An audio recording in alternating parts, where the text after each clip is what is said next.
तो गाइस कैसे हैं आप सब लोग। रीइंकार्नेटेड के एपिसोड 07 के साथ हाजिर हूं। तो लास्ट एपिसोड के एंड पे हमने देखा था हमारा लिनजुई सेक्टर की चीफ को लेकर उस क्लियर पॉइंट के अंदर चला जाता है और दोनों उस क्लियर पॉइंट के अंदर खड़े होते हैं। तो लिनजुई उसे कहता है कि अपने कपड़े उतार दो। पहले तो वो इस बात से हैरान होती है, फिर साथ ही उसकी बात मान लेती है और अपने कपड़े उतार कर उसके सामने खड़ी हो जाती है। हमारा लिनजुई उसके पीछे वाली साइड पर खड़ा होता है और अपनी पाम को यूज करते हुए अपनी एनर्जी को उसकी बॉडी के अंदर ट्रांसफर करना स्टार्ट करता है। पर जब वो अपनी एनर्जी को उसकी बॉडी के अंदर ट्रांसफर कर रहा था, देखने वाली बात तो उसके चेहरे के एक्सप्रेशन है। तो सेक्टर चीफ कहती है ये क्या मेरी बॉडी के अंदर क्या चीज एंटर हो रही है, ये तो बहुत ज्यादा कमाल की और बहुत ज्यादा गर्म भी है। और साथ ही वो ब्लश करते हुए कहती है ये तो बहुत ज्यादा वार्म फीलिंग है, मुझे बहुत ज्यादा अच्छा महसूस हो रहा है। लिनजुई से यहाँ पर एक्सप्लेन करता है, वो उसे कहता है क्या तुम्हें ये थोड़ा बहुत स्ट्रेंज लग रहा होगा, मैंने तुम्हारी बॉडी के अंदर अपनी एक्सटर्नल फोर्स को दाखिल किया है जो कि यांग फोर्स है। आज से पहले सारी एनर्जी को पहले कभी महसूस नहीं किया होगा, क्योंकि तुम्हें देखकर ही लगता है कि तुमने कभी भी किसी यांग एनर्जी वाले बंदे के साथ डुअल कल्टीवेट नहीं किया। इसी वजह से मुझे ये बॉडी तुम्हारी बॉडी के अंदर यांग एनर्जी एंटर करनी पड़ी है। इसी वजह से अब तुम्हें यहाँ पर बहुत ही कंफर्टेबल फीलिंग महसूस हो रही है। तुम्हारे पास जो ग्रेट रू एंड ड्रीम टेक्निक है, सिर्फ और सिर्फ प्योर जिन की एनर्जी की मदद से ही तुम एम्फेसाइज कर सकती हो, लेकिन तुम अगर इसको आगे बढ़ाना चाहती हो तो तुम इसको आगे नहीं बढ़ा सकती, वो भी यांग एनर्जी के बिना। अगर तुम्हारे पास यांग और जिन एनर्जी दोनों है तभी तुम इसको आगे बढ़ा पाओगी। इसी वजह से तुम सभी लड़कियां 9th लेवल के ऊपर आकर अटक चुकी हो। 9th लेवल तक पहुंचने तक तुम्हारी बॉडी के अंदर बहुत सारी जिन की स्टोर हो चुकी है, इतनी ज्यादा जिन की स्टोर हो चुकी है कि तुम्हारी जो अपनी कल्टीवेशन है वो भी रिग्रेस होना शुरू हो चुकी है, यानी कि कम होना शुरू हो चुकी है। अगर अभी भी तुम यहाँ पर यांग एनर्जी को अपनी बॉडी के अंदर एंटर नहीं करती तो तुम्हारी कल्टीवेशन बहुत ज्यादा कम रह जाएगी। सुसरीन उसे कहती है तो मुझे ये बताओ कि कितना ज्यादा टाइम लगेगा मेरी बॉडी के अंदर जो कंप्लीट जिन किया उसको कंट्रोल करने में, तुम्हें कितनी बार ये सब कुछ करना पड़ेगा। तो हमारा लिनजुई उसे कहता है इतनी कल्टीवेशन मेरे पास है, मुझे लगता है कि कम से कम मुझे 6 महीने तो लगेंगे। इतने 6 महीनों में मैं तुम्हारी बॉडी के अंदर जितने भी जिन किया उस सभी को निकाल दूंगा और उसके साथ साथ अपनी यांग की को तुम्हारी बॉडी के अंदर एंटर करूंगा। अगर मेरी कल्टीवेशन और भी ज्यादा बढ़ जाती है तो फिर मैं तुम्हारी बॉडी के अंदर से जिन की को जल्दी निकाल सकता हूँ, यानी कि टाइम पीरियड कम हो जाएगा। तुम्हें पता है कि रेड हेवन पवेलियन और इसके साथ साथ डीमन सी लैंड उन दोनों ने आपस में हाथ मिला लिया है। सिर्फ इतना नहीं बल्कि सिर्फ 1 महीने के बाद यहाँ पर होंगमैंग कंपटीशन भी होने वाला है और हमें उस कंपटीशन बैटल में भी हिस्सा लेना है। यहाँ पर हमें होंगमैंग बैटल के बारे में बताया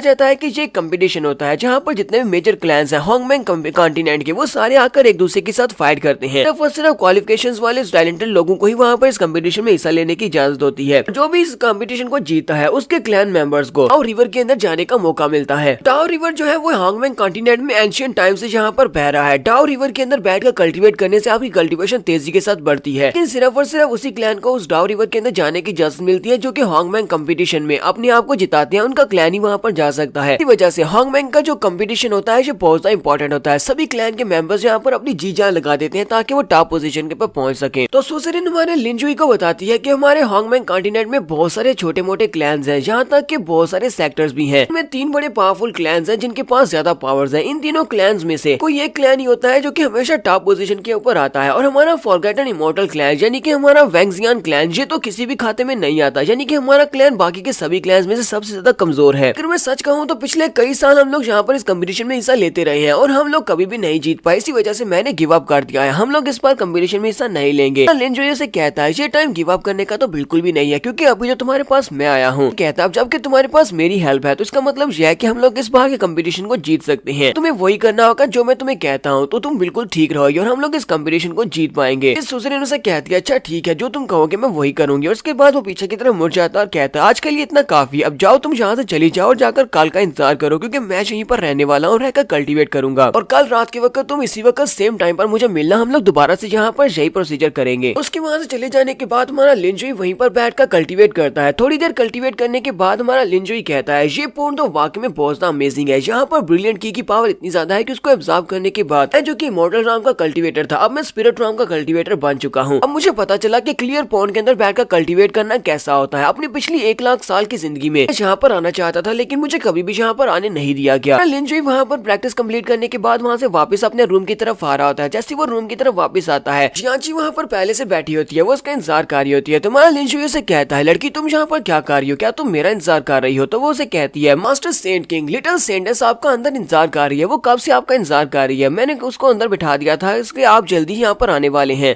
लिनजुई से कहता है क्या वाकई में वो अंदर मेरा इंतजार कर रही है? तुम्हारा लिनजुई जल्दी से अंदर चला जाता है।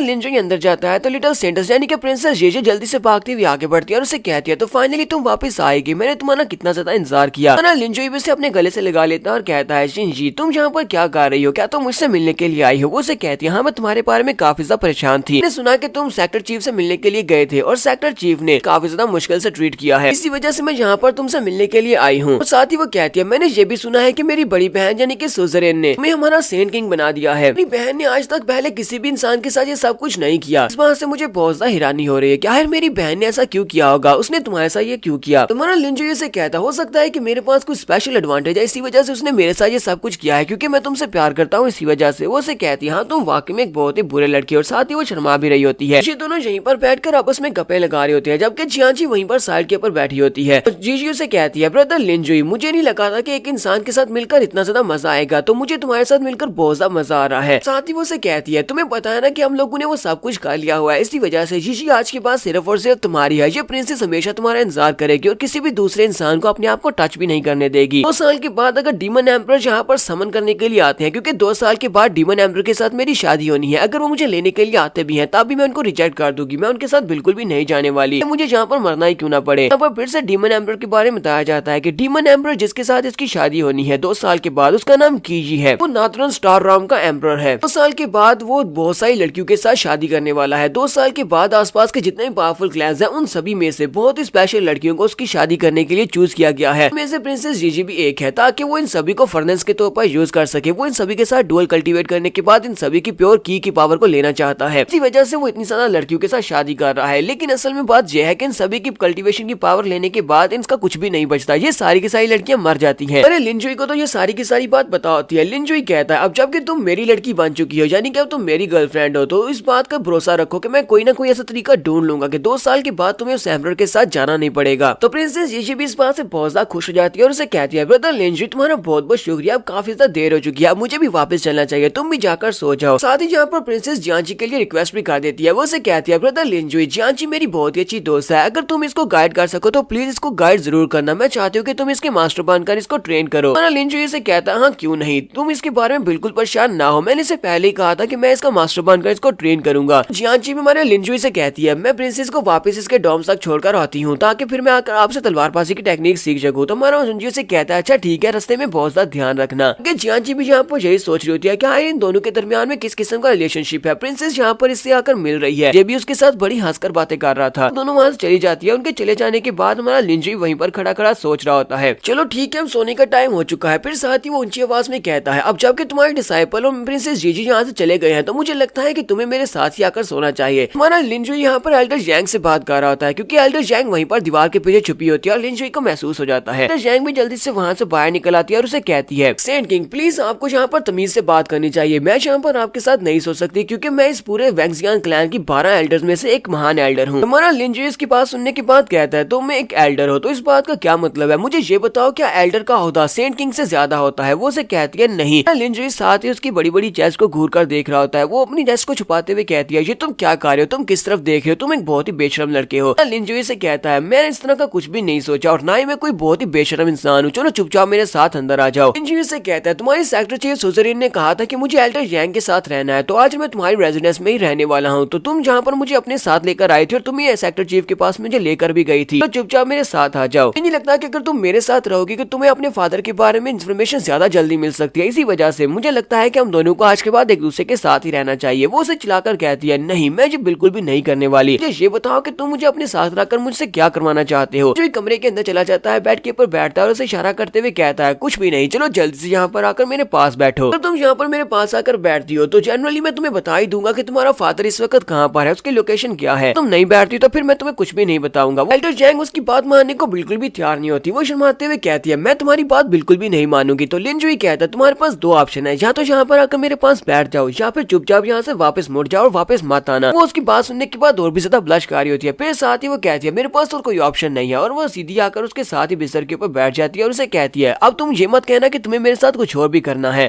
लिंजुई से कहता है नहीं नहीं बिल्कुल बेफिक्र हो जाओ, मुझे तुम्हारे साथ और कुछ भी नहीं करना, और साथ ही वो बिस्तर के ऊपर वहीं पर लेट जाता है। उसे कहता है तुम्हारे साथ आज कुछ भी नहीं होने वाला और वहीं पर वो सो जाता है। एल्डर जैंग जब लिंजुई की तरफ देखती है तो वो बड़ी आराम से वहाँ पर सो रहा होता है। वो कहती है ऐसा कैसे हो सकता है, ये इतनी जल्दी सो कैसे गया, मुझे तो लगा था कि यहाँ पर मेरे साथ कोई गंदी हरकत करेगा, लेकिन ये तो बहुत अच्छी बात है कि ये चुपचाप यहाँ पर सो गया है। समझ नहीं आ रही कि इस लड़के ने मुझे अंदर क्यों बुलाया और अपने साथ बेड के ऊपर क्यों बिठाया, मुझे तो लगा था ये कुछ और करने वाला है, लेकिन ये तो यहाँ पर बड़े आराम से सो रहा है। चलो ठीक है फिर मैं भी यहाँ पर सो जाती हूँ। यहाँ पर हम लोग अपनी एपिसोड 07 का एंड करेंगे। एपिसोड की एक्सप्लेनेशन अच्छी लगी लगे हो तो कमेंट करके जरूर बताइएगा। चैनल को सब्सक्राइब कर दें, वीडियो को लाइक और शेयर कर दें। शुक्रिया।